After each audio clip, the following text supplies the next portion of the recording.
Hello, everyone, and welcome back to the island. I'm really happy to say that going forward, this Deserted Island Dads will continue as a series, maybe a bit irregular, but we're going to have special guests on to talk about all the things we like in gaming from time to time. So this is a special episode. It was a lot of fun. You may not have heard of him, but you may have seen him on local TV access in Carbondale when he was representing his high school quiz bowl team. But by the time this episode, you will have been introduced to our good buddy Paul. We talked monster gaming, we talked all kinds of trains and 18xx gaming, and we answered the question of which game is better, Victory Games' The Civil War or Mark Simonich's grand masterpiece, The U.S. Civil War. We, of course, did the hot seat and wrapped up with a lively, hearty conversation about train simulators. It's pretty fun. We're all over the place, but I really think you'll like this one. Kick back and enjoy it. A couple things. One, happy holidays if you're listening to this over the holidays. To you, your family, your loved ones, thank you for making this a great year. Two, I do apologize. There are some audio issues on my end with some crackling that I wasn't able to edit and post. So, again, my apologies. I hope you bear through it. Enjoy this one. Sit back. Happy holidays. Ladies and gentlemen, welcome back to the island. My family has settled into a new routine, it appears, but I am still here. It's the holiday season for many of us. That means family time, and that means needing a break from the in-laws. So here we are, hopefully providing you that much needed break. I've had some great guests wash ashore. Oh my gosh. I've had some great guests wash ashore, but I see someone new washing ashore, and it seems like they're floating in riding the Stanley Cup replica. They've been called one of the greatest hockey minds of the 21st century, Paul Schorfheide. Welcome. Paul? Great to be here. I would rather be stranded nowhere else. What's that? I would rather be stranded nowhere else. Well, good. You're joining good company. You know, I am. know you know Jason and Art, so you should fit in just well. That's right. Well, good. Thanks for taking the time to do this. No, I'm excited. Busy holiday weekend, and I think there's no. And this isn't to like put you down in any way, but there's no like I think it's been a while since you've updated your Board Game Geek blog. You'll be happy to know. So I had this goal in like 2020 or something of doing it monthly, and I still have a recurring Google Calendar monthly reminder that just blows past every month. First Friday of every month, away. 9 to 9:30 is dedicated to updating my blog on Board Game Geek, and I really feel bad for like 5 seconds, and then I snooze that sucker till the next month. But it's still there. When I had Art on the show, like I don't think he's put a YouTube video out in months. I mean, I guess he did have a flood, and like that's kind of explainable, but it's fine. You know, I think I've really created the perfect amount of online content for myself right now, and I'm just you know. Sometimes the hardest thing to do is quit when you're ahead, when you're gambling, and maybe that's what I need to do with the old blog. Just it's perfect. I don't even have a follow-up to that. I was like, man, I need something to plug for Paul. And then at one point I was like, oh yeah, he's got the blog. There's really nothing. No, that's not true, because some of my best gaming experiences are with you, Paul. That's true. But long story history. Why don't you just take a second and introduce yourself and I guess share whatever you want to share about yourself, what are your gaming interests and tastes. Sure. I know you're a war gamer, you're a train gamer, but yeah, tell us about yourself. Sure. So I kind of got into board gaming in like 2015 or 2016. And I bought 1830. So I can't remember actually how I heard about 18xx games, but I worked at a financial firm, and I liked the idea of this like stock trading game. So I bought 1830, and I spent like a considerable amount of effort dragooning people into playing it with me, and it was pretty miserable. And then a former coworker of mine, we played a game. I can't actually remember the name of it, but did you ever use the like Java program that was like on your computer for playing 1830? Oh, no way. I think it's called Rails. I can't remember, but this was like before any of the online stuff. Sure. There was this like program, and it was like Vassal kind of like you would do a turn and then send a log file to somebody. So I actually played 1830 with them, and I remember our first game, it was like the private auction, and I didn't understand how it worked. and I like was like kept bidding up one company, and then this one guy who actually understood it like bought every private at face value, basically from the rest of us. We're like, holy shit, like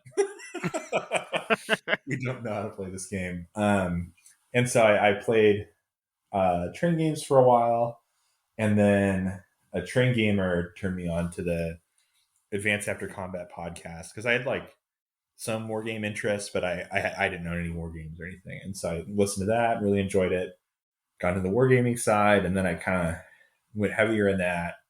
But I still like train games from time to time. So I still have my feet in both camps, but I'm probably more on the wargamer side at this point.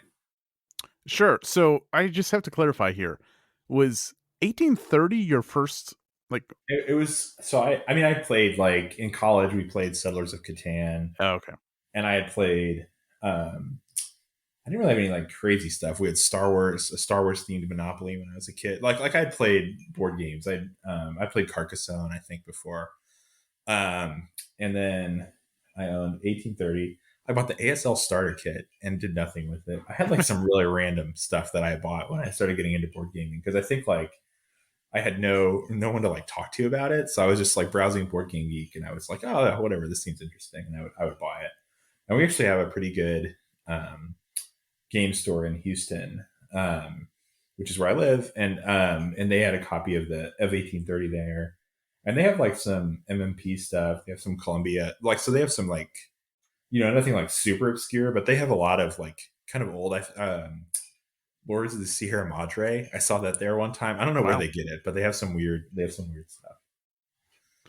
Could you imagine if that was your origin story? Like, hey, what's your first hobby board game purchase? And you're just like Francis Tresham's 1830. No, it's close to that, but not quite. And so, but that was, I think at least in Houston, I'm trying since we moved there, that was like the first face to face game I think I played was that those poor people playing 1830 with me. Nobody knew what to do. Dang. That well, I mean, still a great origin story. And I guess we should plug, if we talk about your blog, you are a two-time co-host of Advance After Combat. That's right. And That's right. your very first episode is the stuff of legend. You rented a hotel room to record to record a special guest I appearance. did. It's all been my podcasting career, like my blogging career, has all gone downhill, obviously. But Well, obviously you're here. Thanks, Paul. I no, I'm recording this one from a downstairs bedroom at my in-laws' house, where we're house sitting this week. I do hear some ice clinking around. What are you enjoying Yeah, well, today? so my in-laws are not they're not like teetotalers, but I did not expect to find anything here. But there is a ageless bottle of Black Label that I found in the pantry, and so I'm Oh, drinking that bad boy. nice. Very good. I actually haven't had Black Label in a long time. It's pretty good. Well, let's kick off the I guess the theme of the show, and I'll throw you a softball first. And I didn't prep you for this one, but like if you washed ashore with one bottle of booze, what would it be? Ah, um, one bottle of booze. I I would say so. Like this is like a cheesy answer, and I think I really like. So I have had Blue Label like 2 or 3 times in my life, and I Dang. really like it every time I have it. And I know it's overpriced, and I know it's like a stereotypical like expensive alcohol answer, but like I really enjoyed it the like couple times I've had it. And if somebody else had bought a giant bottle of it and I could wash ashore with it, that would be perfect. I can never like stomach paying for it because there's always stuff I like that's cheaper and I don't like it enough more. Right. But it's like a solid like if I'm going to get a gift from somebody and they're going to spend a lot of money, I would love that to be the Fair gift. enough. Okay. Good choice. What about games? So you wash ashore and you're presented with you can wash ashore with I gave you I know you're not much of an RPG player, but so we'll start with the easy one first. Start strong. What RPG are you washing ashore with? All right, so I've played a couple of RPGs. I've tried a couple in my recent incarnation of board gaming, and I like it okay. I'm just terrible. I'm terrible at RPGing. Like I basically just try to do what I would do in that situation, and I'm not like an interesting person in real life. And so my RPG characters always end up being not super interesting. But I'll go with I don't actually know the name of it, but when I was in high school, the longest I ever played an RPG was there was a Star Wars RPG that came out probably in like 2000, like whenever Phantom Menace came out. Hmm. And it was like D20, so it was like Dungeons and Dragons. I think basically like you had the strength and dexterity, whatever those like six skills or whatever they're called, right? Sure. And it was the same, and you had like class. So it was like basically like Dungeons and Dragons ripped off for Star Wars. I think it was like Wizards of the Coast maybe on the Star Wars IP at that point. But we played that with some friends for a few months. So that was like my most long running RPG experience, probably. So that's what I'll go with is the unnamed Star Wars D20 RPG system Nice. from What circa did you play 2000. as? Do you remember? So I was sort of like a disaffected, um, I think like Imperial. So this is like we were playing it in like post Return of the Jedi, Okay. and so I was like a like disillusioned former Imperial, like kind of just like washed up drunk dude, and so I was like kind of rogue ish. I was like a blaster pistol kind of guy. I really didn't want to be a Jedi. I Uh think huh. you could be a Jedi in that, and I really didn't want to do it. So I was like a blaster pistol intelligence type person, Nice. Well, and good just sort of stuff. like trying to bring the party down as much as I could because we had a lot of very very earnest people in that group, and I felt like somebody had to counter that energy. This is way too happy around here. Yeah.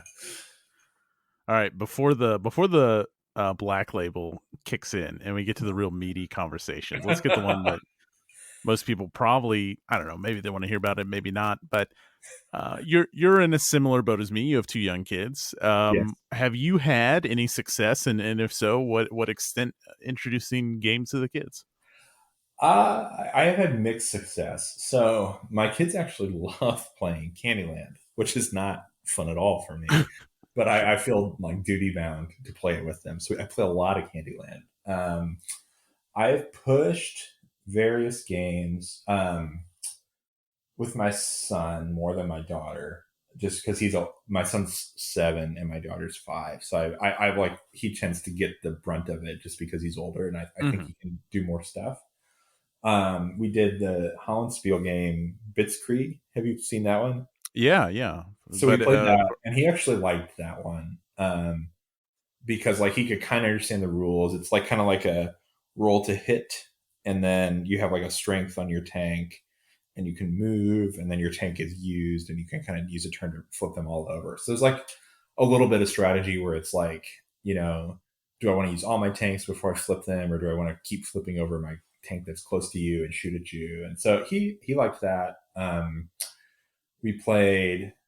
I'm trying to think of like the most. We did the when he was little. We did the Haba games, sure, and I think the one that we got the most mileage out of there was the Animal Upon Animal, which is like a stacking game, and it was actually pretty fun. We played that a lot.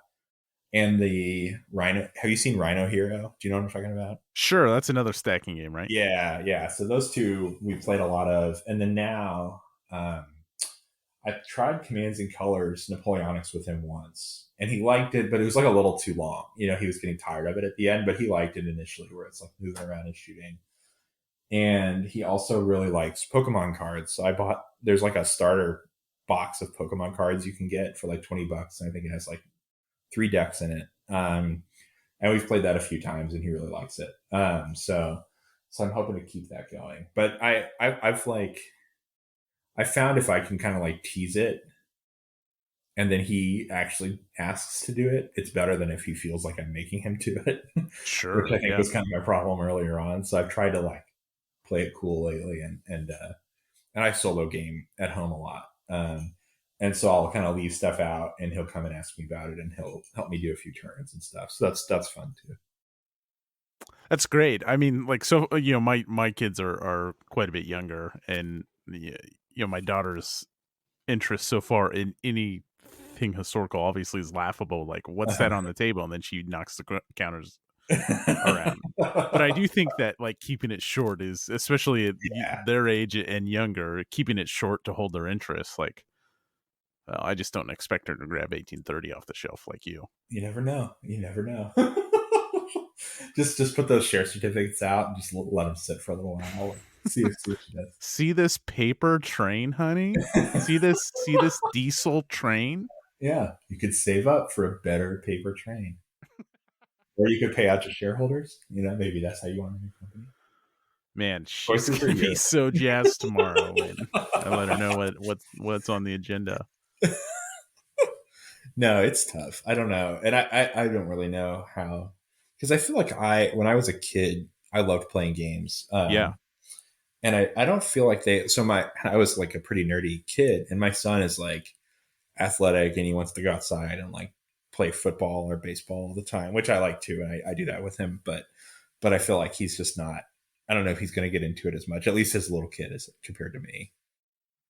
Yeah, I feel like, obviously kids are, if my kids play board games or not, that's, more power to Yeah. them. But we didn't own Monopoly when I was growing up, but Uh my grandparents in Alabama did. And that's huh. like all I wanted to do as soon as Yeah. shoot bottle rockets. I'm not kidding, because bottle rockets were sold year round. It was shoot bottle rockets and play as much Monopoly as I could. Well, yeah, it's like there's something about it not being accessible. Like my grandparents had this card game called Millborn. I don't know if you ever seen it. No. It's like it's like French kind of. It's made by like Parker Brothers or something. It's not like exotic, but it's all in French and it's like a car game. But I just remember like we would always want to go over there and always wanted to play that. And there were cars that were like bad for the other person's car, like you had a flat tire or something. But whenever and I don't know if this is an actual rule, but my grandpa told me you had to yell coup foray, which I don't even know what that means. But like but like my brother and I would just lose our shit, like coup foray. And so it was awesome. And like, but yeah, it's like I actually found a copy of it and I was like looking through the rules like as an adult, and I was like, this game kind of sucks. Like, Is Kufere in the rule book? We need to check. I don't think so. That's awesome. Yeah, maybe you're right. It's that thing, like we don't like we had board games in the house. I remember Yeah, like we had yeah, Upwards and whatever. You pick a dozen different ones, but yeah, I loved Monopoly as a kid, but I was at an age obviously where I remember it, and she's got a long way to yeah, go. yeah. So I think I was a little older, probably, like realistically than my kids are too. But my parents, like my mom's family, they all played euchre, which is a uh-huh. card game. They played euchre a lot when I was a kid, and like I wasn't allowed to play it, but like I feel like they were like more like they were like a game kind of family. And so my mom always had some games around, and we had Stratego. Did you ever have that? I didn't play. No, I didn't. I played it in high school finally for the first time, and I've only played Yeah, it once. I had a friend in probably like fourth or fifth grade who had Stratego, and I would go over to his house a lot and play that. So like that was like the kind of stuff. It wasn't anything crazy, Yeah, but nice. I felt like I was just desperate to get my hands on whatever was around. Sure. Yeah. I mean, whenever I told my origin story, usually I start with Ticket to Ride, but Uh-huh. and this is shifting gears a little bit, Oh, and but that's actually there's a Ticket to Ride. I forgot about that for kids. It's like Ticket to Ride Junior or something, and yeah, I want to get kids that, actually and like that a lot. I've played that with them three or I four think times. they I don't even think I bought it. I may have gotten it as a gift or something, but like they actually like it. I think they came out with one called Ticket to Ride Haunted Train, and I think it's another like junior ones. And just because of like the ghost aesthetic is, I kind of want Yeah, to check that out yeah. when she My gets my older. daughter's she loves spooky stuff, so maybe we'll try that. But Yeah, yeah, there it's you go. just like, and you get a little bit of that, like you can watch them saving up for something. Sure, It's like, and then you can like throw down the four red or whatever, and they get really pissed with you. block them. Yeah, can't put a price tag on those parenting memories. So, Yeah, so this is bringing back like a memory of, so before Ticket to Ride, I was in Walmart after school, and my buddy Pete was like, "You got to check out this game called Heroescape." And I saved up, like I didn't work in high school, but I saved up my allowance or whatever, and like we played around with his copy, and I loaded up the cart with everything Walmart had Heroescape, and I still have my Heroescape stuff. nice. Um, and we like saw someone we knew from high school, and I just like ghosted the cart. Like the cart kept rolling down the aisle, and I just like walked away because it was so embarrassing to me. Like we played games, but like I was buying Like this wasn't Monopoly or something. Like this Right. was way intense. And then I Yes. loved that shit. We made up our own rules for Heroescape and stuff, but yeah. Nice. Nice. I don't know what triggered it. I was thinking like, our family was like the local family. We played trivia, and then we had like a poker phase where everyone got a little too into poker. Then we kind Uh-huh. of went back to trivia shit. Nice. Yeah, I had a similar. I didn't have like a buying moment, but I was the closest I had. So there was the town I grew up in had a store which was like they had some board games, but it was mostly like minis and like trading card stuff. But I would play Magic the Gathering there, and I would do like booster drafts or whatever, and it was in the same strip mall as a liquor store and a Little Caesars. And so I would walk over and get those $5 hot and readies when I was playing Magic, and I had like a similar experience where I was in there and like I don't know, like a girl or like a cool kid from high school walked in. It was like, yeah, I'm also driving to a cool place with my pizza, not shuffling down the street to eat the entire thing while I play Magic together. Oh, $5 hot and ready's next to a Magic the Gathering shop just seems like a real Yeah, dangerous. they printed money there. Yeah, yeah, yeah. Someone's a fucking genius, is what it really is. Well, good. That's a good segue. Let's what card game are you washing ashore with? So I went back and forth on this one. And I kind of have like so. The first thing I thought of was innovation, and I think somebody already did that. I don't know if it was or he may have done Glory to Rome, but somebody I thought did innovation. And so Yeah, then Jason did one of the two. I think it was Glory to Rome, but yeah, and so I was going to pass on that one, and then I had two other options. So if it's allowed, I was going to say Pax Porfiriana, or is that not a card game? that's a card game, right? I mean, it has chips in it, right? But there's the tableau, but I feel like you don't need a board. Sure. So I was going to say Pax Porfiriana, but then I played a ton of Magic the Gathering back in the day, and this would have been like 10th edition. I think was like the end of my Magic career, like between 6th and 10th edition was kind of when I played Magic. But I have recently started playing the iPad app, and I've enjoyed that, Well, so and we I'm happy to could talk I about mean, either. I think Magic is like the safe pick, right? Because that offers, countless possibilities with That's all the right. different That's right. formats. So let's go with Porfiriana because I think that's an interesting choice. All Or right. I mean, you can watch whichever one you want Yeah, to I watch mean, I feel short. like it's easier to watch a show with Porfiriana, right? Because it's a thick deck, but Yeah, are you use bringing like the 200 whole cards, library, and are you and bringing like four? we could use some seashells or something for currency, and we'd be okay. Sure, yeah. Well, we have all the currency we want. We're just stuck on the island. Yeah, let's do Porfiriana. Okay, so Porfiriana is, and you mentioned this that I've not played Porfiriana, but that is Nice. it's in the pack series, and that's a tableau Yeah. builder, right? You're drafting cards and playing them on a tableau in front of you, and Yes. Yeah. Yeah. okay, Yeah. So it's similar if you played any of the other ones. So I've played Porfiriana, Pamir. I haven't played all of them. Porfiriana, Pamir, Emancipation. I've played, and then I think there's another Transhumanity. I think I have not played, but I've played the other three. And I like all of them, and I like different stuff about all of them. But Porfiriana was the first one I played, and I feel like it's honestly the only one where it's like I kind of have a plan and I'm executing the plan.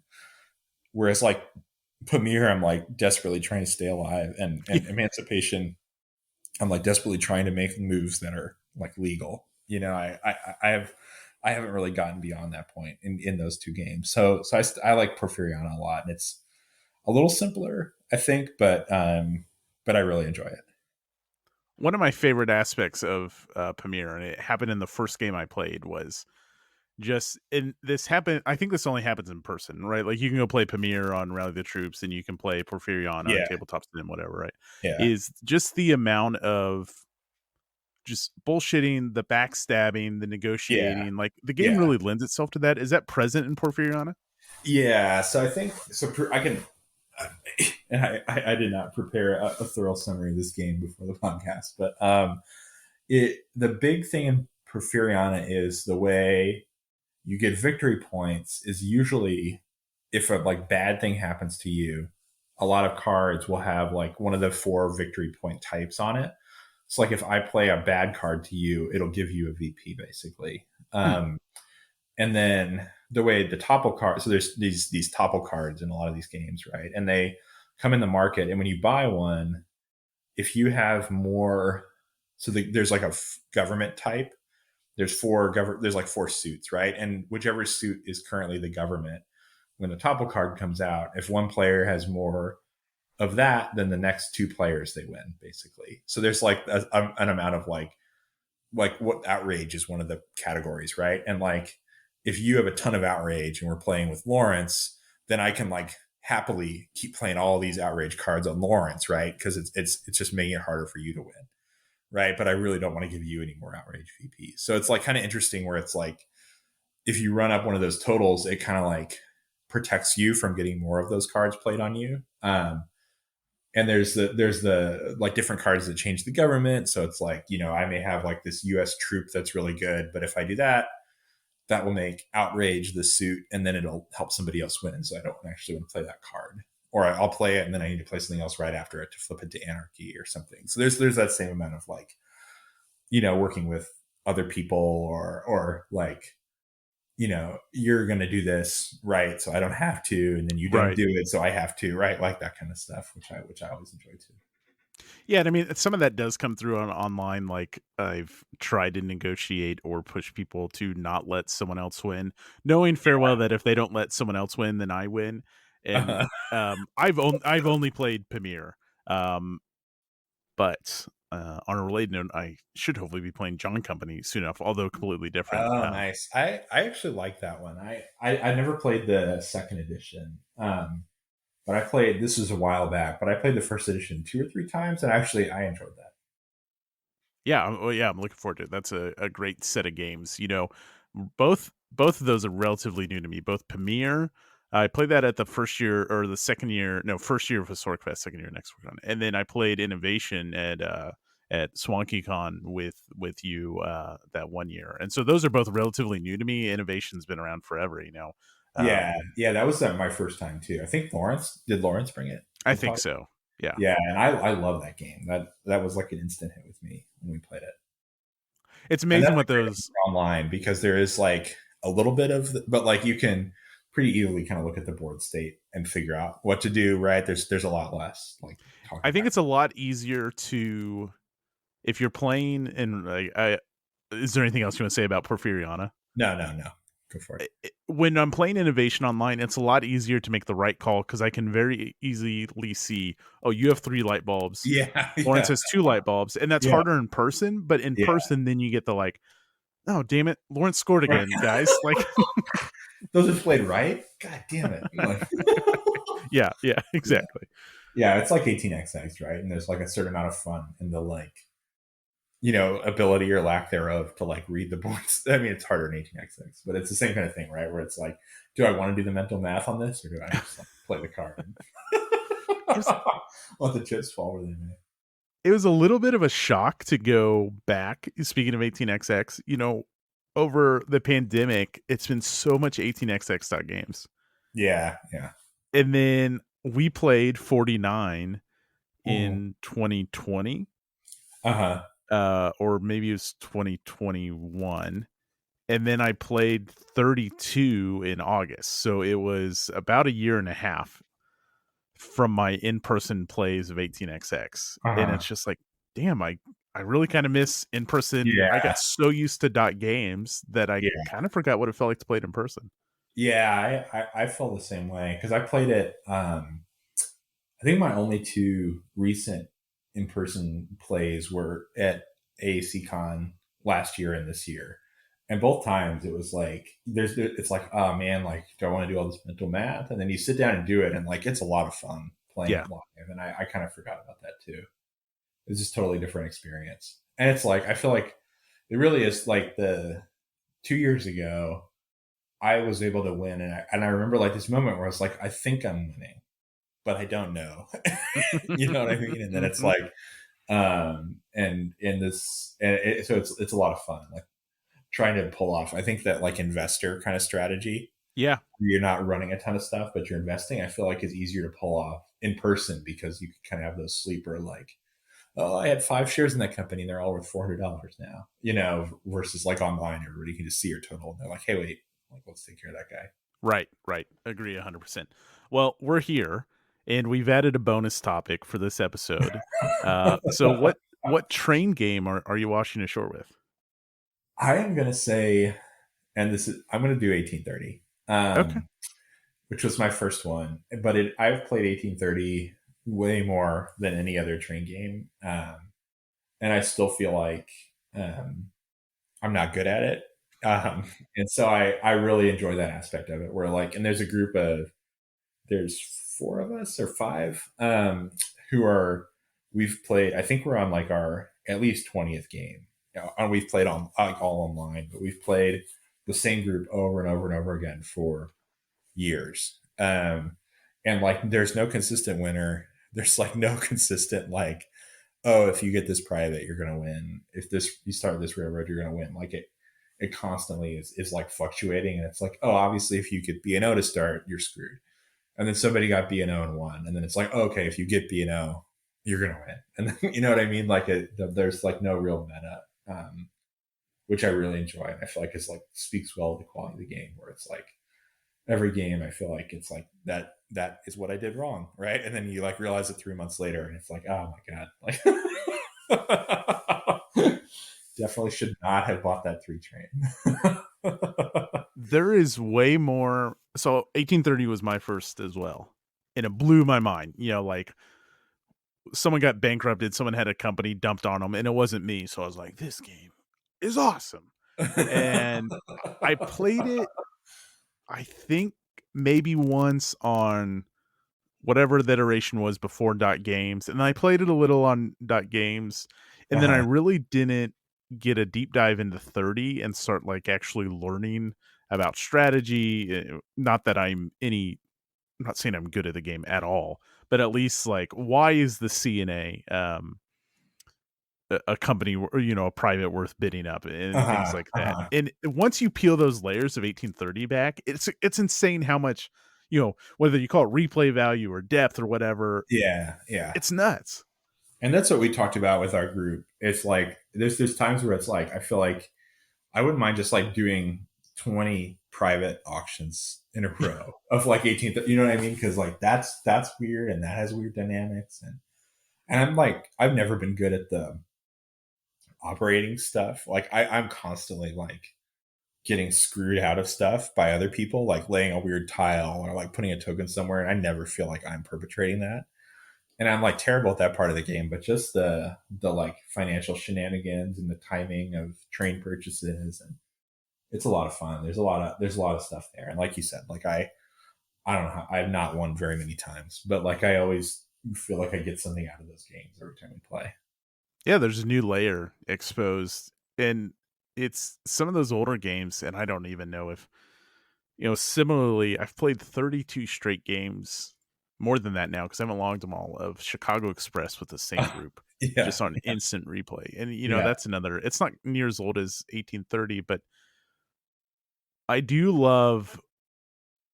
There is really something to be gained from playing something on loop like that. Oh yeah. Yeah, we did that. So actually Chicago Express in Puerto Rico. So back in the pre-pandemic era when I was working in the office, whenever my boss, I was on a team for 3 or 4 years, and we like everybody loved playing games, except my boss.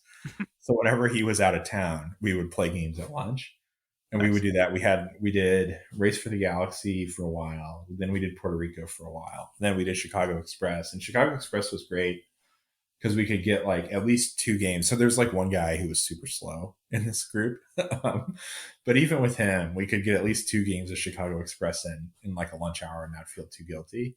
Nice. And that was great because it was the same thing where it was like, stuff would feel broken and then not broken, and like just playing with the same people and like watching those little like metas get formed and then get trashed by somebody else, and like you'd never develop, and then somebody would develop to like slow the turn down or whatever, and be like, that's what you do. Yeah, we had like the group chat we use is called No One Ever Gets to Chicago. And when we started out, no one ever gets to Chicago. But now I feel like sometimes we do get to Chicago and Yeah. sometimes we don't.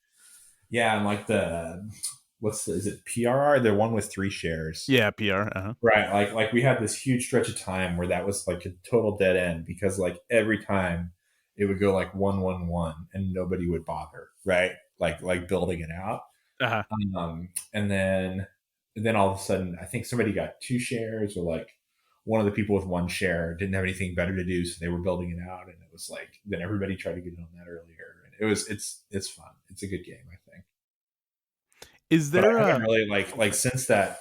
I tried it once when it came on Board Game Arena, and I liked it, but I just really missed that like vibe of like playing it live, and so I feel like that kind of ruined the online version for me. I haven't really gotten back into it, but I should give it a shot. It's a good game.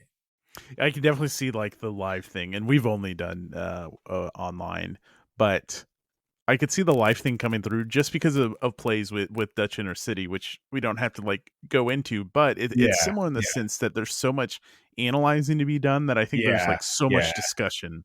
yeah. I really that's one, and I think those the Cube Rails ones can be kind of hit or miss for me.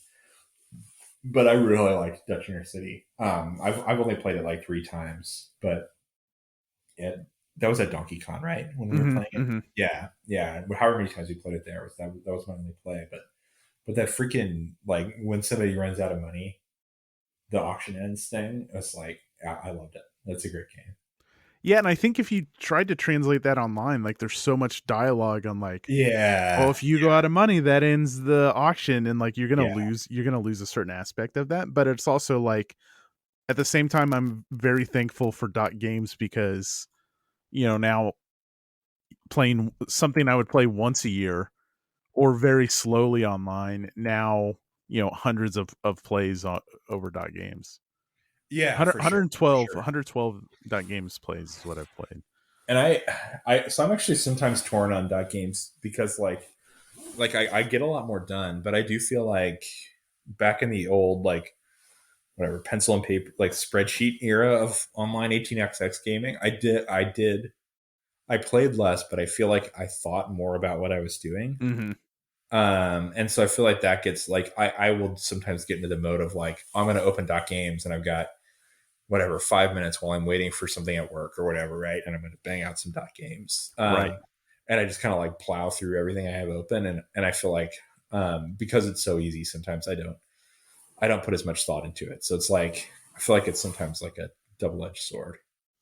And that's what happened to me with so if anyone's we've gone on this crazy roundabout talking about train games, but 18xx.games is a web-based platform to play a wide range of 18xx games.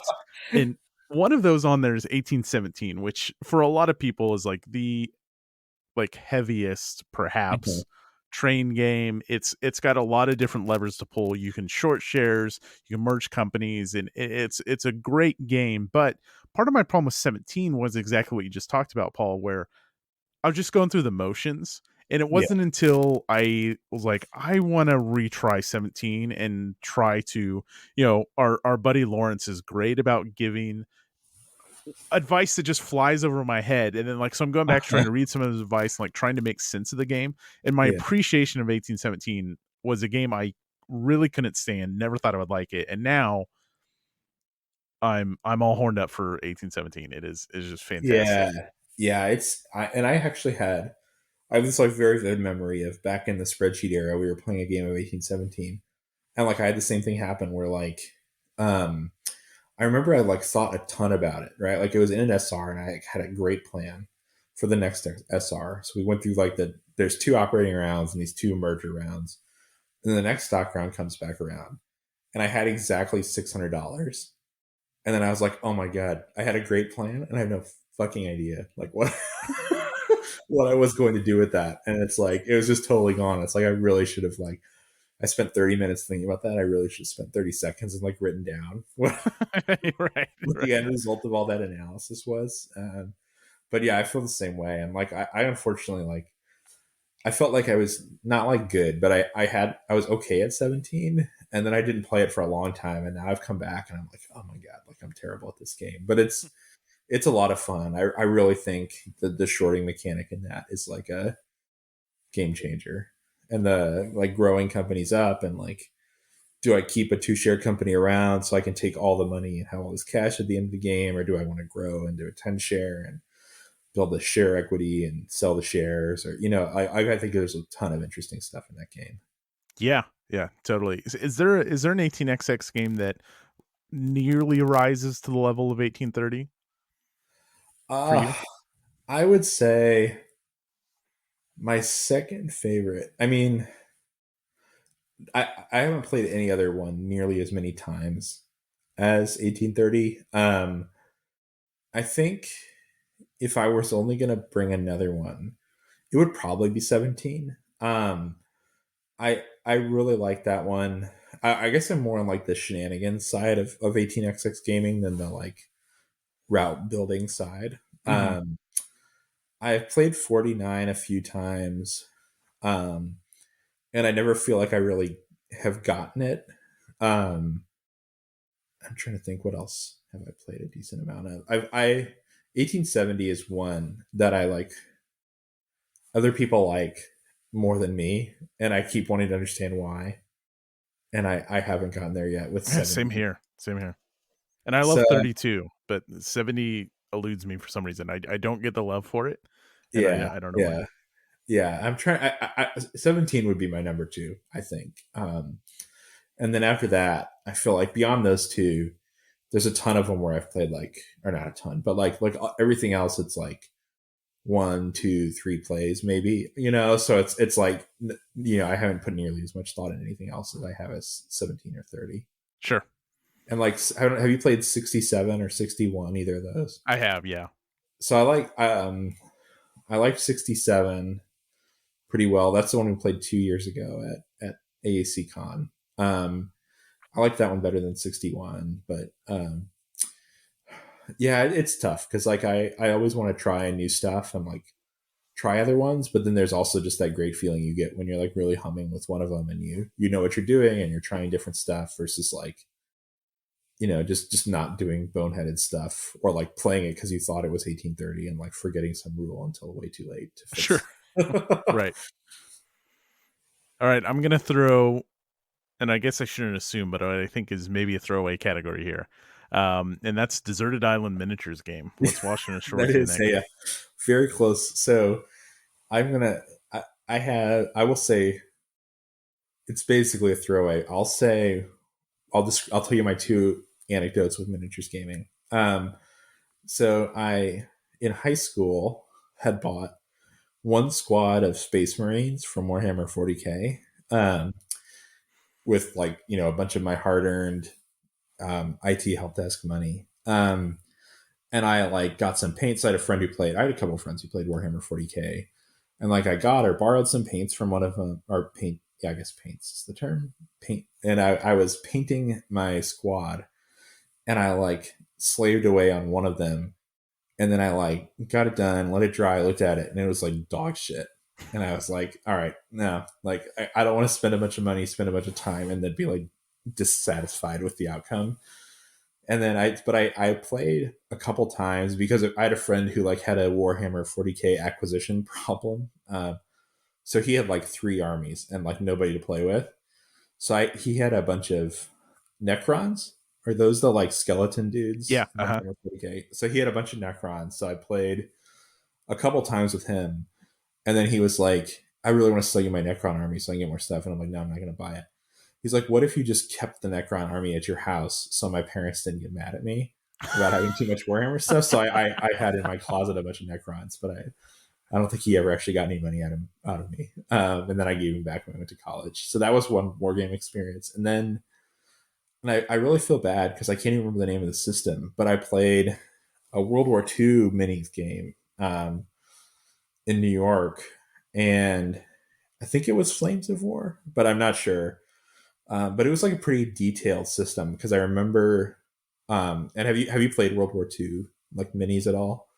I've I've not played, but I've read through the rules and painted a little bit of something called Chain of Command, but I've not played it. Okay. This one, and if it's not Flames of War, I apologize to everybody who has to listen through this. But like, it's like pretty detailed because like I remember you could like hit, and then you'd hit different parts of a tank, right? And then like roll to see what happened. And I had a tank like blow a tread, and then you could like get your tank crew out to try to fix it. Like it was really cool. And there was we had like a guy who I think owned the minis.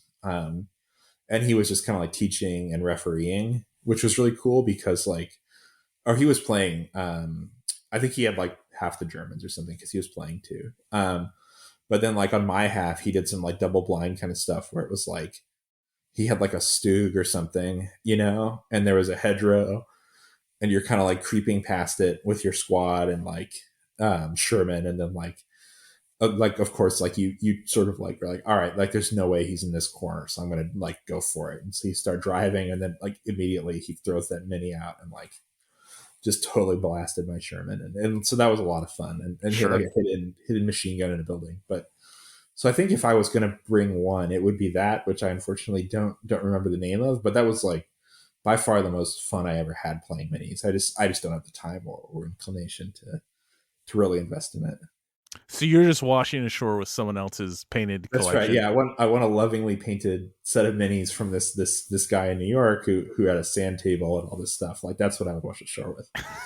But I don't want to do anything. Not him, just his Yeah. collection. No, he's more than welcome to wash ashore with me if he can be a part of the deal. But at least his minis.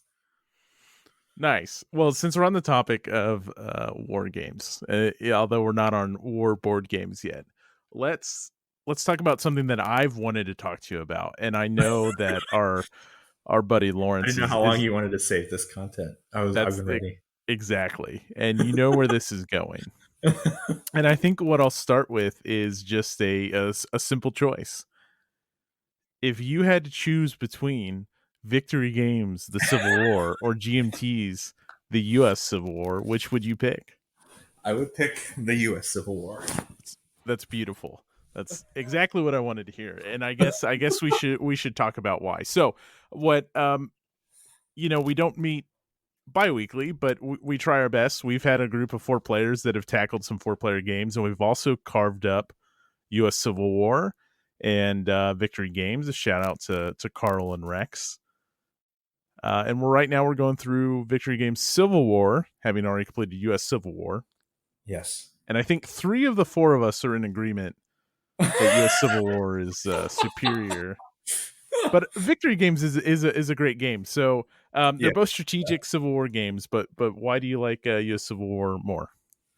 So I think, and I'll be like totally honest. Part of why I don't feel totally fair in my judgment, because when we got into Civil War was like kind of like a dark period in my board gaming career, and I wasn't like super into it, and so I feel like I never really like got it when we started playing. And then I feel like my problem is I haven't been happy enough with it to like actually get it. So what I guess I so like you get to take this all with a grain of salt. What I like better about U.S. Civil War is I feel like um, it feels easier to me. Like when we played this U.S. Civil War, and I'm gonna like definitely mix up the names 3 or 4 times while I talk about it. When we played the GMT U.S. Civil War, it felt like I would have an idea about doing something that was like a Civil War thing, right? And I was trying to do it in the game. And it would like work or not work, but it felt like I was like, whatever. What would like John Fremont from St. Louis want to do, right? And I'm going to try to make my guys do that, and maybe it'll work, maybe it won't work. And the Civil War, I feel like I'm like constantly trying to like figure out what I'm allowed to do in the game. Right. You know what I mean? And then just trying to do something that like it just feels like more desperate. Like, oh, I got 2 command points left. Like, what the hell can I do with that? Right. And so I don't know. I just have never really gotten that feeling where it's like, okay, I've got a plan, and like maybe the dice won't go my way, or whatever. I won't draw the right cards, or whatever, right? And I can't execute it, but like I've got that plan, and I'm going to chip away at it.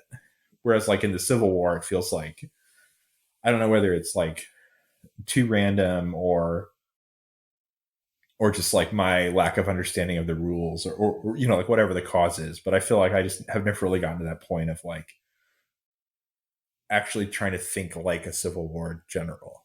Does that make sense? Oh yeah, totally. I mean, a big part of when I'm when we're going through the process of like ranking games, we talk about a lot of stuff, but I think a lot of times what it boils down to is like, what does that game make you feel like? Yeah, And my favorite thing with US Civil War has always been it's a sandbox, but I also feel like every decision in that sandbox matters, and it may matter in the Civil War, but I don't know why it matters. We yeah, laugh and have so much fun with the Far West and like yep, flipping control of Indians and like placing Texas Rangers and all this stupid shit that happens out there. And it probably matters. And it probably matters to people that really know the game, but it's not clear ever why it actually matters. Whereas US Civil yeah, War, I see it. And also I just love like all the stupid stuff you can try. And yeah, I feel like I've grokked trying those things way better than the Civil War. So I agree 100%. I think some of it does come down to feeling like, sure, yeah, yeah, we could talk about like mechanical gripes about, yeah, activations in either system or the leader loss system. And, some people hate that in the US Civil War. And obviously you've had a terrible experience with your leaders in the Civil War. And yeah, so like yeah, those things are important, but at the end of the day, it also boils down to like what makes you feel good. yeah, yeah, yeah, exactly. And I think like part of like there's stuff I think that's more interesting about the Civil War as a game. But like I always with historical board games, like for me, it's like it's not as it's like a if you could change the theme and play the same mechanics, like I probably wouldn't do it, right? Like I love Right. the theme and I love like feeling like I learned something from it. And like this is off topic, but like with Liberty Roads, I played that. I've only played it once, but like that's one. It's like a D-Day game, and you can change, or not really D-Day. It's like sort of like campaign from France into Germany. But you can land wherever you want, and like um, obviously there's like reasons to land where they did historically. Like they were all smart people and they thought really hard about it. But you can do whatever you want, and like I decided to just for the hell of it, right? Like I'm gonna do something else. So I picked this other landing strategy. And like I really sucked. Like I got nowhere close to Germany. And then like, but it was like a really great feeling where it's like, holy shit, like I think I landed in the south of France at the same time as like I landed kind of like on one of the historical D-Day beaches. And it's like, oh, like I'm trying to split like all these strategic aircraft between like Marseille and like Normandy, and like I'm getting nowhere. And it's like, wow, I guess that's why they put them all in one place historically, right? Like, and it's like, and I always enjoy that feeling of like trying these kind of like where you can do a little bit of what if, right? Like you're not totally on rails, Yes. but like you're close enough to reality where you can sort of like judge yourself compared to your historical counterparts, and like I always feel like you get a better appreciation for like what was going on and what people had to go through to make those decisions and like why they did what they did when you can try to outsmart them and fail. Oh, dude, I agree 100%. And I don't think I'm not saying that the Civil War doesn't allow you to do that because obviously it Yeah. does. It has the what if of what if Lion doesn't die? What if Right. Grant Build dies a in the first fortress year of in the war? Springfield, Missouri. Right. Yeah, exactly. And so like that what if is certainly there. And it's a good I do like the game. Um Mhm. I do Mhm. think it's unfortunate like, we'll play 2 hours every 2 weeks and sometimes there will be nights where we just roll 1 and 2 dice differentials and take Yeah. Yeah. meaningless actions for 2 hours. Um but it's still a good what if game. And now you're the second person to bring up Liberty Roads and now I need to play that game. It's like It's a lot of fun. It's a lot of fun. Um, and yeah, I feel like with the historical leader, like what's hard with the so I don't know. Maybe people I should explain a little bit, but in U.S. Civil War, and you guys have talked about this, right? Like you have this schedule where leaders like get promoted, die, get fired, whatever, right? In the Civil War, you basically roll after combat to see if somebody dies or gets promoted. So I think there's interesting stuff in that where it's like you have these like 1-star generals and you like want them to get experience. So it may cause you to like fight more battles than you would want to because you want them to roll and try to get promoted. But I think the downside is because they all have kind of historical values. Like if you're the Union and I think if you had like it was like a little more generic or like there were a few better leaders or something, like it would feel better. But like you can have these like devastating results. Like in our game, Grant died in this battle in Nashville super early. Grant Um, and Sherman died, right? no, Isn't Sherman's Sherman good? still around, but Sherman's failed. But he's like a 1 star, I think. Oh, okay. He's still alive, but somebody else died. Somebody else died at the same time, and it's like you're just stuck with all this like terrible generals, and like it's tough. And so I think like the downside to the Civil War system is just like if you get this like Grant dies result, is it like it should be really bad, right? Like he was a big part of the Union War effort, right? Like if Robert E. Lee or Grant had died, it probably would have played out very differently. But on the other hand, it's like, is that very much fun as like a game to be like, all right, now there's 4 more years with like McClellan in command. Like this is going to be so much fun. Like Right. can't wait to almost attack 3 hexes away from Richmond for the rest of my life. So it's I think that's kind of the downside where it's like it is kind of interesting as a what if, but like I don't know. There's a point where it's like I don't know how much fun I'm going to have playing this out to see what happens. Yeah, I agree. I do think it like it for, but then to tie onto that, and I think maybe you were saying this is like you have the devastating result, but you're forced into that devastating result because you were trying to get Grant promoted. And then Right. you were going into battle with McClellan or, Yeah. pick Yeah. whoever it is, and they're all crappy leaders, but you need them to command your armies, so. Right. Right. Yeah. You had to use somebody. And And people if may all you love have that. left is like Banks and McClellan and it was I can't remember the other guy, the other New England politician general. But yeah, it's not great right now for the Union. That's all I have to say. Yeah, I think your best shot now is Lion, which getting him promoted. But. Yeah. Lion flip a few more counters in the far west and everything will fall into place. Nice. Okay, let's knock a game out, and then we can kind of circle right back to this. Just so we hit them all. Let's save war game for last. So let's talk about Deserted Island, non-war game board game. Okay. So I actually had trouble with this. And then I picked something that I think has like very low replay value. But I've had a lot of fun with. And I did Trivial Pursuit Genus Edition. Oh my. So I had my best friend when I was growing up. His parents did not have a ton of games, but they had this like 1980s Trivial Pursuit, Mm-hmm. and we played that a lot. And like I what I Was so it a blue box with a yellow label? yeah. No, Okay. not yellow. It was like blue and it had like orange print on it.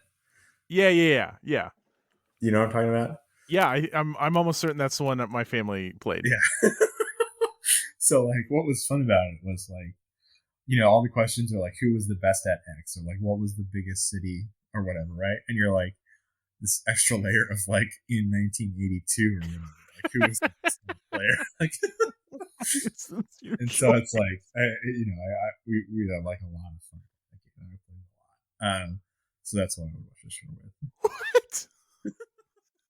You're gonna be stranded on an island, and you're gonna pick trivia cards from 1982. This game is banned at our family get-togethers. Like I'm almost certain we're talking about the same one. Yeah. And a family member and his spouse like do not play trivia games anymore. Period, because of this game. Perfect. The island was getting too chummy, so we needed something to like totally fill it out. It could be Genius Edition. Choice, Paul. So how did it? Do you mind telling why? So why is it so bad? Oh, sure. It's it's largely my brother, and he laughs about this. But every question he acts like he knows the answer, and like I think it just gets to his wife, and like they just like it's like a no-go anymore because of just like the arguments that either happen, but in particular it's that like every answer he's like, oh yeah, it's and she's like, you don't know. Yeah, I know what the most popular movie was in 1982. Yeah, probably. You know what? Nice. I'm gonna have to scoop a copy of this for the next convention we're at. So I actually did. So I actually got a copy. I was at Goodwill with my kid, and there was a copy there for like $7 or something, and I picked it up. And it doesn't smell great, but It's the real deal. It's got all the questions. So I do have a copy of it, and I was really proud to snag that bad boy.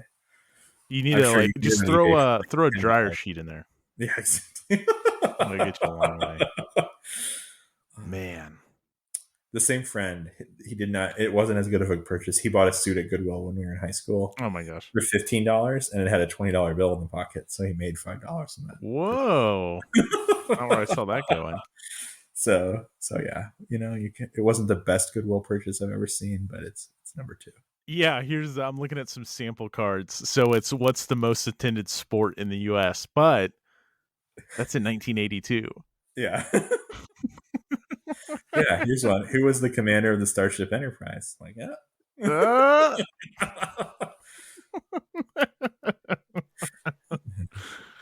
oh man. You know what? I'm gonna for when the war game gets a little stale, I think I'm gonna pick up a box of Trivial Pursuit 7th edition cards to really stoop There rich. we go. There we go. Got to keep it spicy. But Oh yeah, my goodness. Not where like I wouldn't have guessed that in a million years. Like even as a joke pick. Trivial it's not Pursuit. really a joke pick though, because like I'm not kidding. Like I've played of like total, non war game board gaming hours of my life. Like a decent chunk is Genius Edition, and like I'm confident we went through all those cards, right? And like it's still fun, and like we didn't even 100% play with like the rules of Trivial Pursuit, but just like bragging rights on the cards and stuff like that, and it's a lot of fun. Sure. Have you ever heard of this game called Bezer Wizard? No, no. Okay, so it's pretty good. It's got a ridiculous name, but the nice thing about Bezer Wizard is basically a Trivial Pursuit, but you rank like you get random tiles and you Uh-huh. rank how you're going to score them. So you can put your sports question be the most points and like Uh-huh. your language arts be first. But Uh-huh. then you also have tiles you can play. Like if the other team, if you think they're going to miss it, you can be like, if they miss it, I want to answer, and then you can Uh-huh. steal the points. It's Uh-huh. not bad for a trivia game. It's not bad at all. Yeah. It's Yeah. like And I'll modern too, so you don't have to know what the largest Chinatown in the United States was in 1981. and I'll caveat this whole thing with like, I already said I was like a pretty nerdy kid. I was a quiz ball, proud quiz ball team member in high school. So I love trivia. Had to bring up Quiz Bowl, huh? Yeah, I had I that. I the old I, glory, I the didn't old make the glory days. team. What did you I say? tried out. You tried out? I tried out. I didn't make the team. Really? Yeah. Oh god, you could have been on our team. We were desperate. There was all walk-ons in the OTHS quiz bowl team. Oh man. Yeah. We No, were the actually Lansing on. Lions. I don't know if it's available, but there was in Carbondale, Illinois. There was a like public access, kind of TV channel at a like a college there, and we would go there like once or twice a year, and they had like a high school quiz bowl show on TV. And so you can maybe find it on YouTube. I don't know if it's like a thing, but I was definitely on TV. Oh, look at you. Hear Yeah. that, folks? Yeah, at like 9 p.m. or whatever. Like we would drive down to Carbondale, record at like 10 p.m. and then drive back to to O'Fallon. Well, you know what's going to happen when I do my Willie Guy Sunday sit down, like intro, for the hype before they get to the actual recording. Is I think I know how to plug you now. Is, I don't know as the name seen of on Carbondale Public Access TV Quiz Bowl. it. Oh, that's awesome! What a pick! Yep. All right, well, Yep. there's no way your next pick ever lives up to this. So why don't you just go and give us your Deserted Island war game? All right. Can I So guess? Can I guess? yes, you can Is guess. it strategic level or grand strategic level? Yes. Okay, because I could see you going one of two ways. So I think I know what Yeah. it is. Go ahead. I won't steal your thunder. All right. So I was gonna say, can I have like a real. So I was gonna say Axis Empires is probably my. That's what I was thinking. That's what I would go with. That's like my favorite game, and I think it has like a good replay value. But I love like, and like, who can talk about monster games? I love monster games, and I also like kind of want to wash ashore with like Atlantic Wall or like one of those like giant Goss D-Day kind of games, and like, or if there was like a giant Goss Market Garden, that would be even better. But like, I kind of want to watch a show with one of those because like I know I'm never going to do it otherwise. But I think I'd have to go with something I've actually played. I feel like even if I was on a desert island, maybe I would still be intimidated by Atlantic Wall and like never quite get around to it. Like I'd start building some coconut contraptions or something, and like just I've got 25 years left on this island. I'll yeah, get to that next yeah, year. next year. So now I think I think it needs to be Axis Empires. Nice. Yeah, and as I said, that's a grand strategic game and plays 4 players really well and has a lot of different, not crazy in the what if sense. Like, yeah, sure, you Yeah, can have Finland join the Allies or whatever you want. The one thing that I wasn't like, I really like Axis Empires. I think it's a great game. It's not my favorite by any means. yeah, I feel yeah, like some of the sandbox things kind of like it's cool that they can do it, but they don't matter that much. And maybe they wouldn't yeah, have mattered in yeah, the actual war either. But yeah, yeah. And I think one drawback to that is also like, and I think like that's why it's kind of nice as the desert island game. It's like so in Axis Empires, and I can't remember if you've talked about this on the podcast already, but you have like a deck of cards for each country, and you kind of play cards seasonally. Basically, you play like 4 cards a year, but it's not like you're not drawing a hand or whatever, right? You can pick any cards you want, but that sort of dictates the course of what you're doing. And so I think there's a decent amount of like pressure to do pretty historical stuff. Like I think because a lot of them it's like a choice, right? Like if I play card A, I'm going to throw card B out. Um, and I think what would be cool on a desert island is like if you're only going to play the game once or twice, I think you really do kind of want to stick to the historical cards. right, Or it's not going to be like it would be pretty easy to like blow it up early and like it not be a very interesting game. But what would be fun on a desert island is like, you know, you could do like what if like there's like a nicer Germany, right? Like where it's like, oh, I'm going to try this diplomatic card instead of producing more stuff, or like the U.S. can give the Philippines independence instead of trying to like basically like build up their army more. And so I think it would be fun to go through and like try some of that other weird stuff if you had unlimited time and willing victims, and you could do it a few times. I think it would be fun to kind of dive into those because in my plays I don't think I've played it a few times, not a ton, but like I've never really done anything too wild. So it'd be fun to like go through and actually try some of those cards where it's like that's almost certainly worse, but like it would be fun to see what happens. man, that's crazy. Even just talking about the game for a little bit, and that's kind of a game where like I don't know if you would have asked me last year, like I'm good with it. I don't need to re-say that. But now, when you mentioned the seasonal cards, and now I'm remembering like picking your upcoming cards and kind of Yeah, committing to like a plan. It's like, oh yeah, shit, I could replay Axis Empires. yeah, and there's enough like, and I don't know. Every time I've played it, I've like shot myself in the foot with that process, right? Where it's like, it's like, and the other, there's like summer is one extra turn, so it's like you want to play like a good card during summer because it's going to fire one extra time, and then like Oh I yeah. invariably like it's like oh shit, like I put a crappy card there, or like you have to play a production card every year and you can only play one, and then it's like oh I definitely picked one for winter, right? And then you like flip it over, you're like god damn it, like, you know I I've done that enough times too, which also is like a good fun factor in the game. Oh man. Yeah, that's bringing a lot back. Dang. It's it's fun. But you had really shitty luck in so like that was when I joined the group, right? It was like right after you guys played. Did you do the Europe one? Yeah. And So it you all guys started. had a really shitty go of it. Weren't you in? So what ended up happening is I didn't garrison London, and I lost. Yeah, Were I you think in I that game? joined. I think I was like watching you guys play that one, and then we rebooted with the Pacific. Is that right?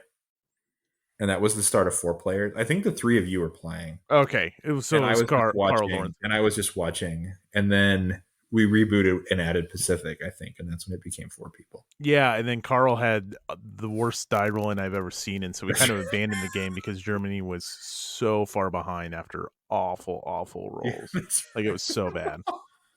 It was like laugh he like fully, but couldn't conquer Austria. Or, no, it wasn't that, but like it was like basically that, right? Like where he was like right. It was like going to an had ASL invaded tournament France, and was like losing to Poland or something, and it's like, all right, like this is not good. Yeah. Yeah, that was yeah, my so we started in person and like we were just gonna leave it set up in my basement and then the pandemic started and then so we moved online and I didn't garrison London. That was a Yeah. very long experience as the British player. I'm gonna mount my counter invasion from the United States Oh and god, it was try to so retake bad. Ireland. Or yeah, yeah. There's times where it's like you kind of want to play it, and that kind of happened to me. I did a solo game um, of that, and like the Europe part was interesting, but in the Pacific, there's like a very so conquering China is like nigh impossible, right? Like as it probably should be, but it like you can knock nationalist China out of the war, and I did that as Japan, and it like really came down to like I think you have to occupy like every city and take a Yeah. certain number of VP hexes. It's hard, and like a Chinese unit had like sprung up and retaken one of the cities, and it was like literally like the last turn I had the like peace with China card out or whatever, right? And I had a combat, and it was like I need to roll a 4 or better to kill that Chinese unit, and then like a 3 is like a retreat or something, right? And they could lose a step and stay in the city, and like so it was like literally down to like that last die roll, and the Japanese version of me got it, and that game was like just totally busted at that point in the Pacific because the Japanese had these like giant armies in like wherever Rabaul and like Guadalcanal, and the U.S. player was like desperately trying in like 1944 to take Guadalcanal, and I was like, all right, like I may as well just put it away, like Right. it's never gonna happen. That is a fun because I played Japan in the 4-player game and I was very much trying to go for that and I feel like I got relatively close, but obviously, Yeah, it's really hard, but like if you do it kind of breaks, right? Because like you have no because then you kind of have to like garrison all those cities, right? Because they can bring in their reinforcements. But if you don't have to do that anymore, like it gets really bad really fast for the allies everywhere else. sure. Like, Yeah, I huh, bet. do I want to conquer India? Sure, and like no problem. I can have these giant armies like roll into India. Do I want to try to conquer Australia? Like, sure, no problem. It's great stuff. I had a talking note here and you mentioned it shortly. Not we we haven't had a shortage of topics, but I do come prepared just in case. And that was going to be to talk about monster gaming because that's how we had played online some, but when you and I got together in person, it's been not the most.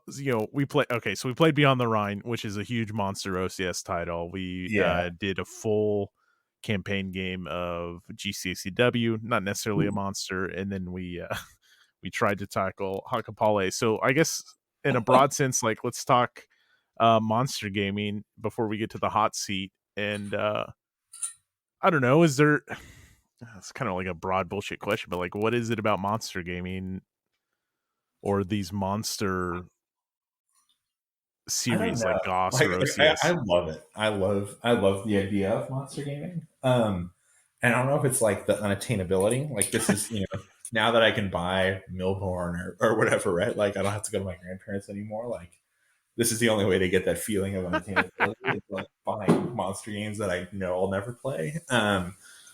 But I think there is something to like having something set up, and there's like I think so I guess kind of what you talked about with those 3 games. Of those 3, my favorite was the GCCW campaign, I think. And like GCCW is a great system and I love it. But I think part of what's great with monster gaming, I think, is more the like time scale than like unit scale, if that makes sense. Like I do think like as I've played more of that stuff, I have less interest in setting up a game with like 4,000 counters, Right.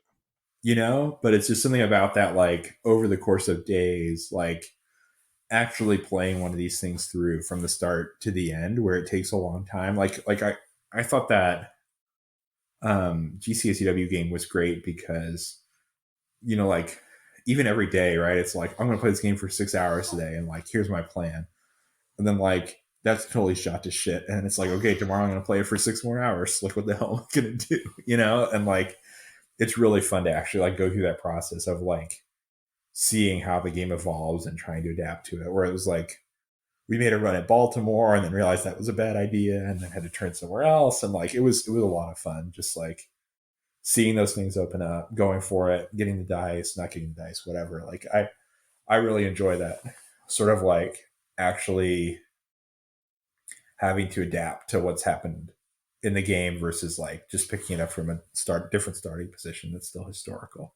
Yeah, I think that's a great point. I also think, uh, you know, we're not ever. I guess like if we're ever in an ASL tournament, that's slightly different. But even then, I don't take those very seriously. But especially in monster gaming, like, sure, you're going to be playing it for 5 days, so you don't want to make a total, shit show of it. But I don't think my mindset is necessarily to win. I think it's a little bit of what you said, like, this is what I'm going to try to accomplish today Yeah, and see what happens. And then, come back to it. And sure, that can happen in any scale and on any time frame, but there's something about it with like, well, shit, I got to pick up the pieces tomorrow. And yeah. Well, and like even in Beyond the Rhine, right? Like we got nowhere close to finishing, but I like know. we got to do like an airdrop and like an OCS. It's like you have to plan it 3 turns ahead, and it's like I actually got to like play it long enough to be like, all right, I'm gonna airdrop these guys here, and like I hope to hell I've gotten there by the time you know what I mean. It's like you don't want to airdrop them next to you because that's a waste, but you don't want to airdrop them so far away they're all going to get out of supply and attritioned away, and it's like fun to actually try to think through like realistically like where could I get in 3 turns and like can I link up with these guys? And like, I love Market Garden as a campaign. I think it's really interesting. And like the fact that you're kind of in that area and it's like, yeah, I could get like, you could see how it happened, right? Where it's like, I could totally get one river farther. Like totally, I'm going to get there. It's going to be fine. Don't worry about it. Like these German units suck. Like I'm going to blow all through the line. It's going to be totally fine. I'm like, is it though? First can attack we stalls. turn those planes around? Like, Shit, I'm out of supply. Yeah, that's the other thing. Like, in OCS specifically, then you have enough time frame to like, in short scenarios, sure, supply matters and stuff. But like in a campaign, if you blow all your supply like up right. front, then it's like, okay, I need to wait for more Yeah. supply to come in. Right. It's like, oh, that's where the rail ends. Like, I've got one truck, and like, it's gonna shuffle forward as much as it can. But yeah, Awesome. no, Well, it's a Paul, lot. before we do the hot seat, is there anything else you want to say or about Civil War or yourself or anything before we get there? No, go for it. Go for it. All right. So this is lightning round. Then 10 is, I give you a question, you answer right away. Bam, there's another one. Okay, And so we call it the hot seat with an extra T. So are you ready? I'm ready. Oh, I mean, not really, but like, I'm as ready as I'll ever sure. be. Right. Okay. You'll do fine. Favorite military topic to play a war game on? Market Garden. Nice. Favorite topic to read about? Uh, um, does it have to be a historical game? Anything? No. Anything. I read a lot of like historical finance books about like companies that blew up or hedge funds and stuff like that. That's my favorite topic. Damn, nice. Remind me to look a book title up for you that you may or may not enjoy, but I'm not even going to try to guess what it is now. Uh, Negroni or Mai Tai? Negroni. Game you've always wanted to play but haven't. I'll say Atlantic Wall. Favorite Christmas movie? Die Hard. Hell yeah. Best gaming experience?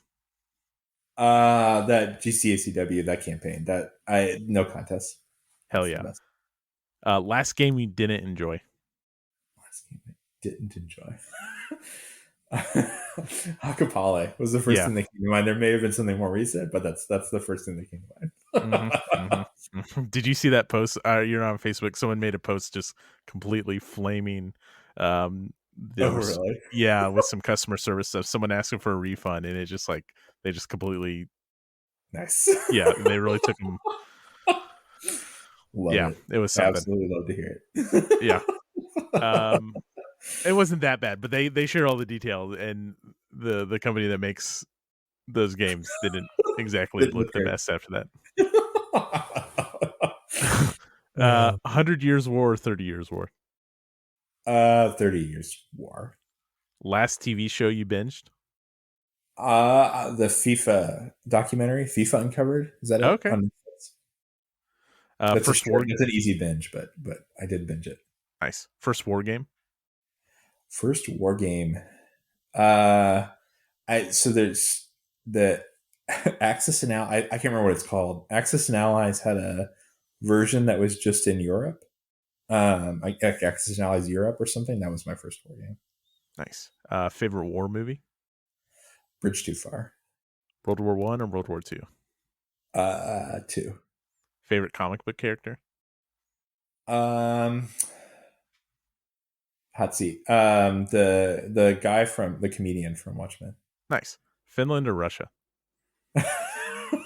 Finland, obviously. Yeah, I think that question probably needs to come off. I think I had that like on a copy and paste from It's before the tough to whole pick Ukraine Russia thing. now, and Yeah, as much right. as I loved my, each and every one of my giant armies that I threw into the mall of your finished Death Stars and Best yeah. city to get barbecue in? I'll do Austin, Okay, Texas. that's acceptable. Uh, I thought about doing Kansas City as the obvious sop or something else that would piss you off, but I'll go with what I would actually pick. Favorite war game scale? I think Grand Strategic. Nice. Arsenal or St. Louis Cardinals? I'll go Arsenal. I'm Whoa, all in this year. you're all in. I'm all in. Nice. Game on your table right now? Nothing. I just picked up a game. But the next one I really want to try GBOH, so I was gonna try a small GBOH Oh, scenario. nice.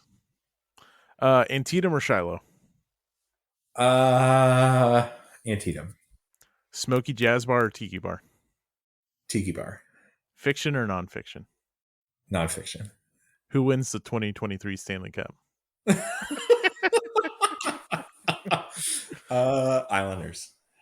Favorite book? Favorite book. The Foucault's Pendulum. Last great book you read? That's a great book I read. It's not. The seat's cooling off. Hang on. Give me a second. The container. I can't remember. There's a book about shipping containers, and I can't remember the name of it, but it was really good. The container is like the container, how the container changed the world. I should know the name of it, but it was a really good book. Okay, nice. The box. The box. The box. Okay. Alien or Aliens? I've never seen Alien, so I'll say Aliens. Oh, wait, you haven't seen which one? The first one. I've seen the second one. Okay. So Pacific or Band of Brothers? Band of Brothers. Worst board game you've ever played? Worst work game, Candyland. Last game you purchased or received? The last game I purchased was Command and Colors Ancients in that GMT sale. Nice. Best bar you've ever been to? There's Lay Low in Houston. That's what I'll say. Okay. Napoleon or MacArthur? Napoleon. Favorite sport? To play? Yeah, whatever. Or watch? I'll do soccer. If you could have one movie on the island, what would it be? Shawshank Redemption. If you could have one video game on the island, what would it be? Europa Universalis. Nice. Good. All right. I've never had the time to understand it, and maybe on the island I would figure out how the hell to use those damn trade routes or whatever's in the game. And you can relax. That's it. You're good. What's the next time Hearts of Iron 4 goes on sale? I started watching a video on that, and it's like every time I watch those videos, it's like, oh yeah, this makes total sense. Like I get this game, I'm gonna go, and then I start playing, and it's like, terrible. Yeah, I've tried. Have you ever tried those really crazy computer war games? You know what I'm talking about, like the War in the East, that kind of stuff. No, but someone did just post one as we were recording and right before we started a new Flashpoint game, and it looks pretty cool. So I did buy. I have War in the Pacific, and that one is one where I opened it, and I don't think there's much tutorial or anything, and you open it, and it's there's all these transports with 400 people and 80 barrels of oil or whatever, like traveling around the Pacific, and like I've opened it and it's like I like click around a little bit and I'm like, oh my god, like this is never gonna happen for me. Like if I can't handle EU4, like war in the Pacific is never gonna happen. But my brother, have you ever played like any of those Paradox games, like EU4 or what's the? I can't remember the one that just came out where it's like you have like a dynasty in Europe. Yeah, I've done the recent the King one. I can't remember the name of it. Yeah, it's I keep wanting to say Crusader Crusader. Kings 3.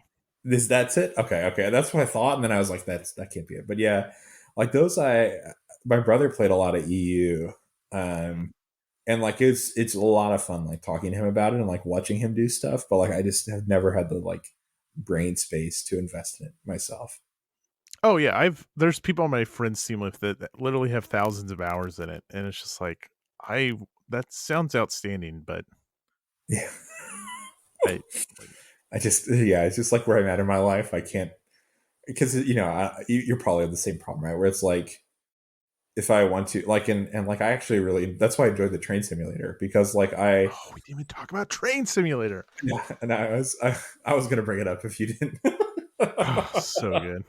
But like because I never play video games and it's like if I'm gonna like sit down and do it, it's like I'll have like 45 minutes. And like if there's something where it's like I had to think back to like a month ago when I spent 45 minutes on it, like I'm screwed. Like there's no way I'm ever gonna like do well at that. But like train simulator, it's like, whatever else, some shit at work, shit at home, whatever.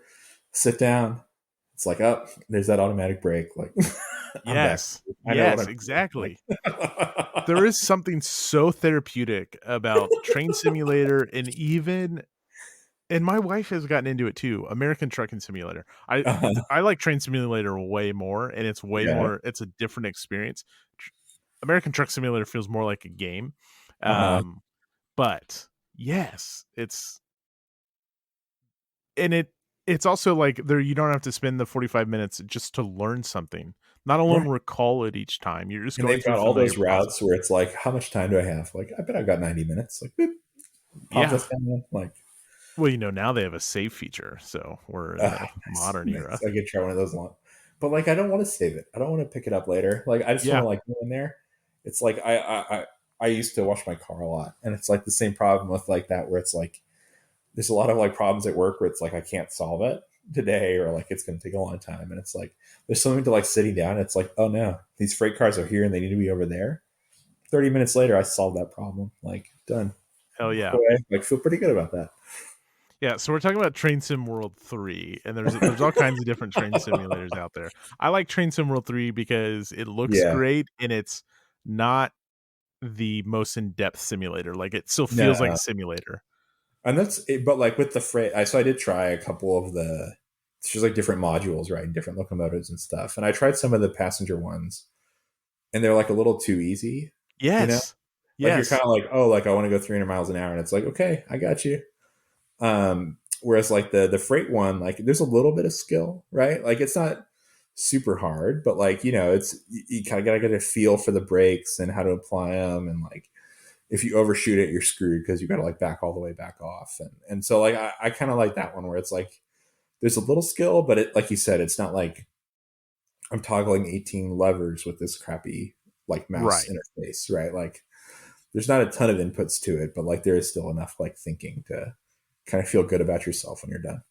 Yes. I 1,000%. Like I like the idea of the passenger rails like stopping and making the Yeah. time stop and all that stuff, but then it's all electric, so as long as you don't speed, it's not that big a deal. But like you do get in these, and like I ham it up a little bit because I'm streaming and stuff. But Yeah. really, it is like stressful because until you really Yeah. know the game, I have no idea how much brake I need to be riding, Right. and Right. there's no going back. Like if you Yeah. if you mess it up, Well, or like the most emasculating experience is like when you're going uphill and you brake a little bit and then the train like stalls out and you just like can't go again and it's like oh.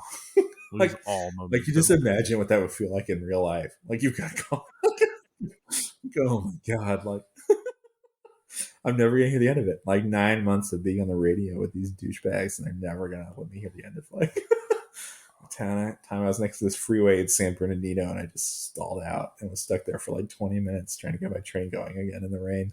You overshoot your stop by like Yeah. 700 feet, and it's like like it's too far where you don't get a bad score, and you like then have to put the whole train in reverse. But like Yeah. usually then you're in a populated area, so it's just like look at this clown. Yeah. Oh man, I Yeah, that's can't one of believe I the didn't even first few think to bring times I up did it. trains though. I was like, oh, I'm fine. And then you like smash the brake on full, and like you just keep going. It's like, Did, did you see? Um, I don't know if you didn't catch it. It's obviously no big deal. I bought the Virginia stuff. It's awesome. uh-huh. Oh, nice, And nice. the first time I played it, I was like trying to do the same thing, and then my engine like blew up. Like it increased to like an insane amount of RPMs and then just like died on me. And I was like, it did it at the beginning of the route. So I think I like damaged my engine or something. And then when I was trying to brake, I was like, oh boy, I'm going too fast. I start throwing everything on the levers. And then all of a Yeah, sudden the RPMs skyrocket and the whole train just like dies. And I'm like right by the stop. And it's like I have to go through the whole start process, restart like the emergency braking stuff. Cause if you yeah, emergency brake, you can't just like start moving again. Like there's safety right. things you have. And so I'm like, oh gosh. Because And obviously you shouldn't have done whatever just happened, right? Like right. Yeah, I made the you need train to very tell the mad. train 8 different ways that you're sure you want to do what you're doing. Like, Oh man, now I want to play train. I want to go put on my overalls and play some train sim it's world. so good. It's so good. And I actually, there were a few times. So I have so my setup at home is, I have an office upstairs, and I have I have a really shitty personal laptop. So I could not play Trains in World 3 on it. And then we have a family computer downstairs. So I tried I can't remember what it's called, but Steam has that feature where you can like stream from one computer to another, you know? Mhm. And I've done that a couple times, and it works pretty well. Like I don't know how it would work for like a shooter game or something, but for Train Sim World, it's totally fine. And like there have been a couple times where it's like I have kind of a slow day at work, and it's like, well, maybe on the side, let's just run a little route. And like it's so good. I love it. You're on a conference call and then like beads of sweat are pop out of your forehead because you just like So, you've oh, just shit, gone I'm over the not muted. summit. Sorry guys, my kid just walked in.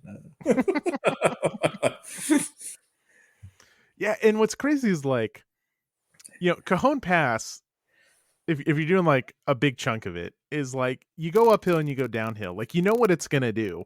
Yeah, But yeah. even then it's still just like I don't know, to me it's still like intense and like When I yeah, and I don't really like look at the details, of like the route, but like doing the same thing even with like different conditions or like a different size of train, yeah. like it plays out differently. And like it is kind of like fun. I've done some of the where it's like you're just getting started and you like have to like go pick up the train and everything. And really like just driving the locomotive around, it's like a very liberating feeling where it's like, God, this thing is so badass. Like just Yes. without the train hooked up to it, and you're like, wow, this is like a pretty impressive piece of machinery.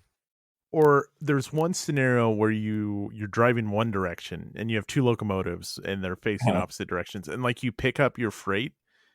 And the first time I played, I thought like I had to reverse it the whole time, and then like I went back and it's like, no, I need to transition power from the locomotive I was just driving to the one facing the other way, and Yeah, like going, yeah. oh, cold starting the diesels, So so good. I love good. it every time. I wish So, that's how every situation I started. know, Is a I cold know. start.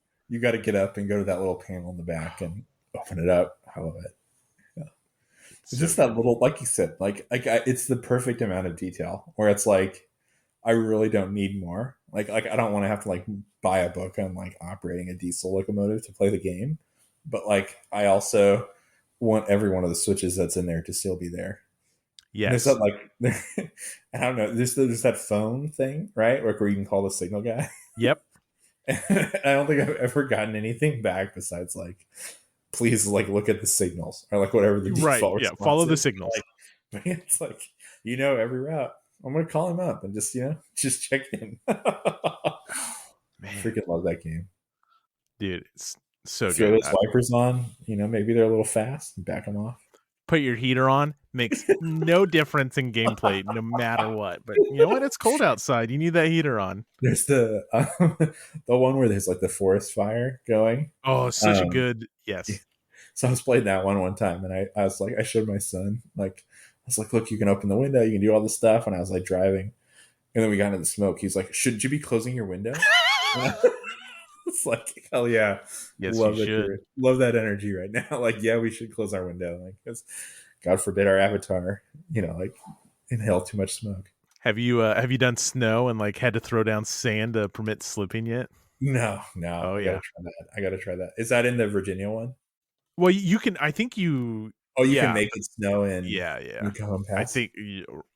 I assume so. Nice. I'll have to check it out. So I actually bought. There was like a Humble Bundle. Did you Uh-huh. get that?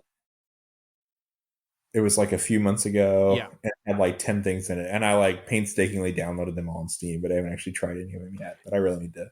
And that has the most recent version of Train Simulator, made by the same Right. company, and it's not necessarily more advanced, but it does have way longer routes, which is cool because there's so much world detail in Train Sim World 3 that they keep the routes kind of small, and you can do Yeah. like some crazy runs, and there's way more support for it because it's like everything that's ever been made for that game can like go into the new one. Gotcha. Yeah. Yeah, I'll have to try it. I downloaded them all, but I just haven't had a chance to actually open it.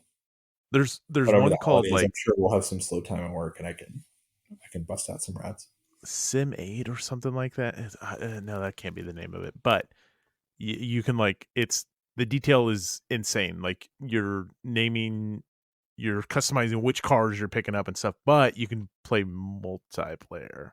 Oh, nice. And I think people can play as like signal operators or manage timetables. I think. I don't know. I haven't looked into it that much. I could do it, and I could tell you follow the signals every time. No, I'm actually looking for advice. Just follow the signals.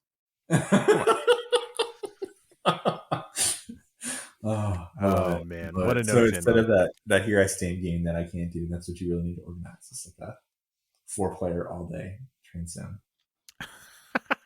That's right. We just need 2 others. We work on it. Yeah. Somebody can be the guy just sort of standing in the yard watching the trains leave. Just a guy holding a lantern. Love this game. Oh, awesome. And Paul, thank you so much for giving up your evening, sitting down and chatting. Thank you for inviting me on the island. It was a real pleasure. I hope people really enjoyed that train sim content at the end. Oh, they did. Happy holidays to anyone that has made it this far through the Train Sim World Talk. Thanks for listening, and we'll be back. All right. Thanks, Matt.